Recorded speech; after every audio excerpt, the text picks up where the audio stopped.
Alright, welcome to this video. This is gonna be a super short tutorial on how to fix like broken plastic pieces on your car.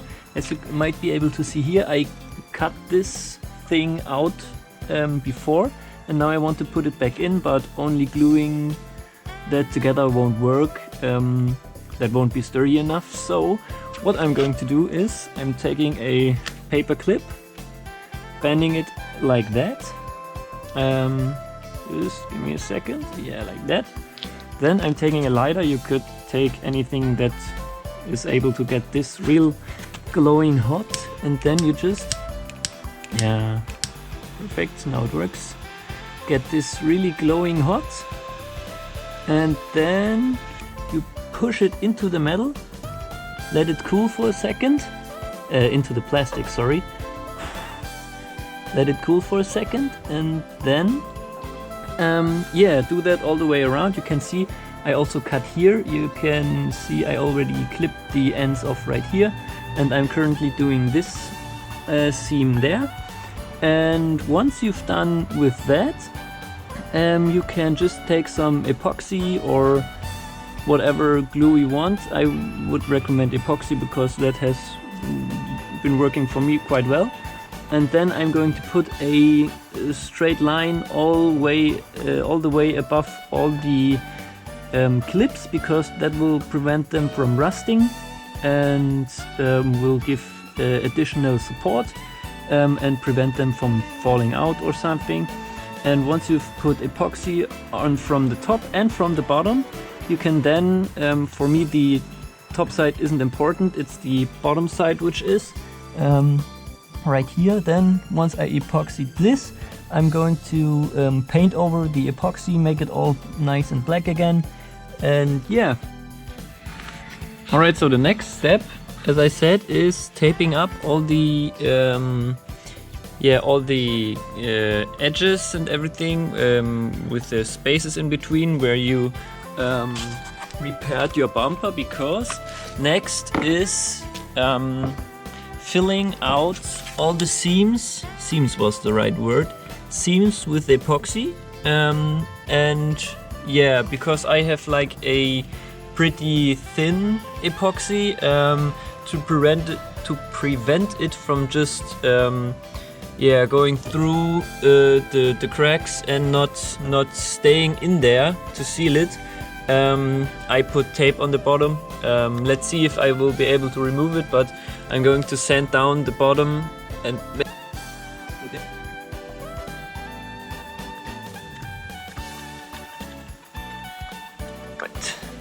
So and then you just pour it on like this, or I do it like this. Use this metal stick to get it on the right places. And back here.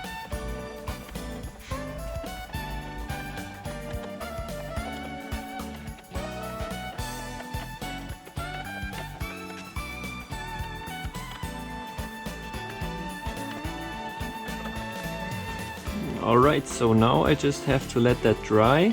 This will take about like at least half an hour, but it will take a few hours until it's completely dry, and then I maybe have to do a second layer. But yeah, as you can see, it was pretty simple. I used a neat little trick where I folded the tape on one edge and then put it like here, like a little wall, because as you can see, it's the bumper is at a little bit at an angle, and if I didn't do it, all the epoxy would have ran away where I don't want it. So I can keep it at the spots where needed with this little trick. And yeah, as you can see, I also filled the holes, and yeah, I don't know if there's anything else to say for now. Let's let that dry, and I will catch up to you once that's finished.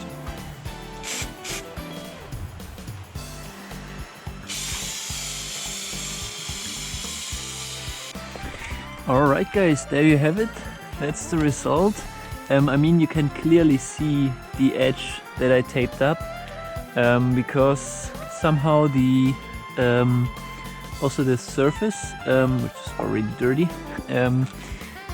I don't know, wasn't really, or I didn't get the result I was hoping for, but at least it's decently smooth, nearly no orange peel. That's really cool.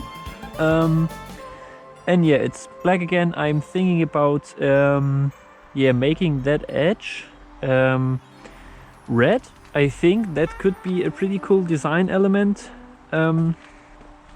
for my car, but as you can see, what I did here, I put like the same chassis glue or yeah, sealant, what's the right word, yeah, some silicone, it's not silicone, it's more like chassis glue, but the same I used for the spoiler. I just put a layer over the oh, there's some sticking out. I have to add some there, over these little how do you call them, the little paper clips, which I melted into the bumper, so they don't rust, because they are not rust proof. But I put epoxy over it, and for those that were sticking out, I put a layer of the chassis glue over it, so nothing will rust. But I will add some here and there to these two that are still sticking out, because they were under the tape. And then it's time to put the bumper back on, because my car is desperately waiting to have its bumper back. So yeah, let's do that, put it on, and we're finished. Yeah, thanks for watching. I wanted to add one little tip for the painting, because I noticed black or matte black paint gets fairly gray when painting in a condition where the air is pretty wet. Like it doesn't have to be raining, but you know what I mean, with the air being a little bit wet. So the matte black gets fairly gray.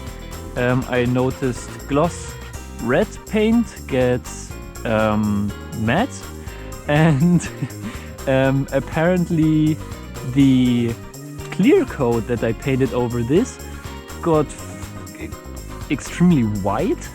I don't know why, but then I put this in the shed and pointed a heater onto it, so it's got dried a little bit faster, I don't know, or maybe it got the air a little bit drier, so it worked. The clear coat looks pretty good, and yeah, that helped me not to get white clear coat.